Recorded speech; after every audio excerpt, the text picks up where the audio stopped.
Olá! Em 2012, o brasileiro pode vir a ter que responder nas urnas também a um plebiscito. O país deve dar asilo político a um estrangeiro que cometeu crime comum de natureza grave fora do país? Sobre isso a gente conversa agora com o senador Paulo Bauer. Ele é autor de um projeto que o Senado começa a discutir agora e que trata do tema. Senador, obrigada por conversar com a gente. Na verdade, a gente lê esse seu projeto e fica com uma sensação de um sobrenome nesse projeto. Projeto Cesare Battisti. É isso? É isso. Infelizmente, o presidente Lula, nos últimos momentos do seu governo, decidiu conceder refúgio, asilo político, a um cidadão italiano que naquele país havia sido condenado pela justiça, num processo judicial e jurídico perfeito, acabado, por 4 crimes de assassinato. E este cidadão italiano se refugiou no Brasil e conseguiu, pela decisão do presidente do nosso país, permanecer no Brasil com visto e com toda a legalidade, sem precisar pagar pelos seus crimes. A alegação é de que esses crimes teriam sido cometidos ou confessados em um momento de discussão política e com natureza política que, na verdade, comprometeu o julgamento final dessa matéria. O senhor acha que isso não é uma justificativa? Na verdade, existem crimes políticos. Agora, o crime, quando ele existe, ele deve ser julgado no país aonde foi praticado, onde foi cometido. Não se pode ter um crime julgado num país como de fato acontecido, estabelecida a pena para quem praticou esse crime, essa pessoa foge, não cumpre a pena e é abrigado em outro país onde não existe qualquer julgamento. Apenas o presidente deste outro país decide que esta pessoa não é culpada de nada e, a seu juízo, praticou algo em nome de uma luta política. Na verdade, nós queremos que tais fatos não se repitam no Brasil. Por isso, o caso Cesare Battisti é um caso vencido.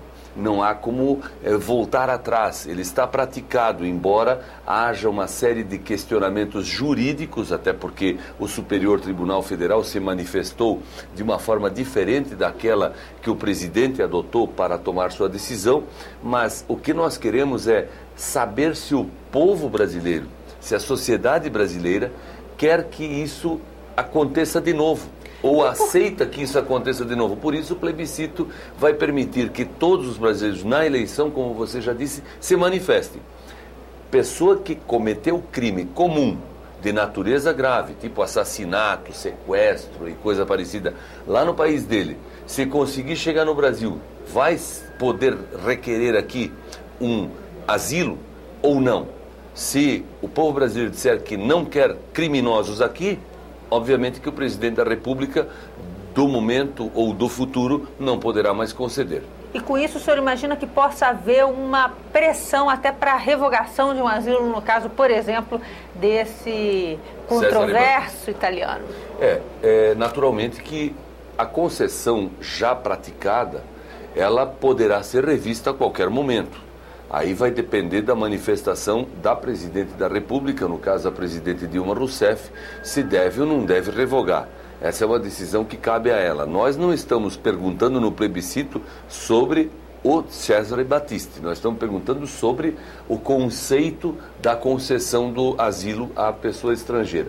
Agora, isso também tem que ser feito agora, e a nossa proposição foi apresentada hoje, porque nós queremos que este assunto seja inserido no processo eleitoral do ano que vem, para não ter custo. De maneira geral, está tão interessado assim nesse caso específico, ou nos casos de estrangeiros que recebem asilo? Essa deve ser uma prioridade na discussão plebiscitária? Olha, veja, eu sou catarinense. Porque o plebiscito tem custos, né, senador? Estou mencionando... No caso deste assunto especificamente, o custo seria muito pequeno, porque a eleição no Brasil é informatizada, as pessoas votam teclando na máquina, no equipamento da informática, e o processo não teria adicionais quaisquer em termos de custo, já que todo mundo vai votar. Por exemplo, tempo de campanha para sim e para não, como a gente viu no passado? Não, porque isto vai acontecer se houver a rapidez que eu espero venha a ter a análise desse assunto. Isso vai acontecer agora nos próximos 60 dias, a votação da matéria na Câmara e no Senado,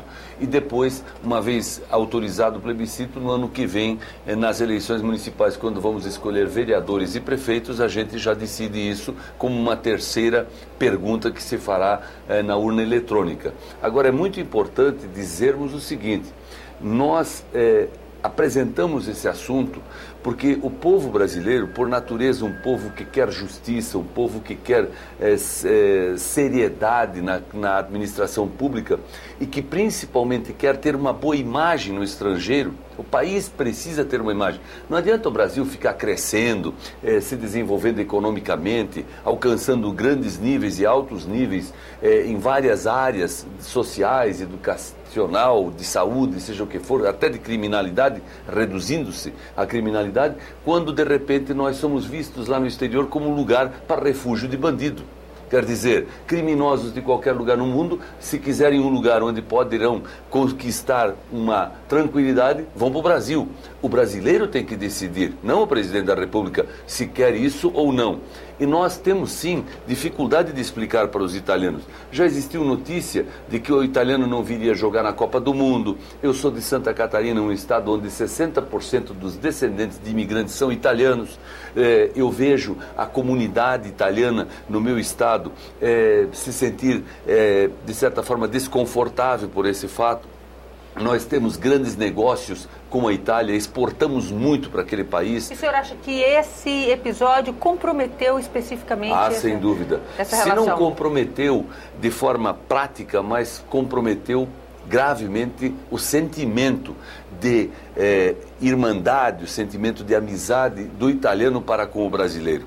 Lá na Itália, em todas as rodas, em todos os lugares, e eu conheço muitas manifestações dessas, as pessoas falam do seu inconformismo, da sua estranheza, e inclusive o governo da Itália está procurando recorrer ao Tribunal de Haia para discutir essa questão e avaliar se a posição e o ato no Brasil deve ser considerado um ato juridicamente perfeito e aceitável. Agora, se o plebiscito der uma decisão pela impossibilidade de concessão desse tipo de benefício a estrangeiro que pratique crime comum de natureza grave no seu país, então, obviamente, caberá ao governo brasileiro, ao presidente da República, verificar se deve manter a concessão de asilo ao italiano, que já o possui, ou se deve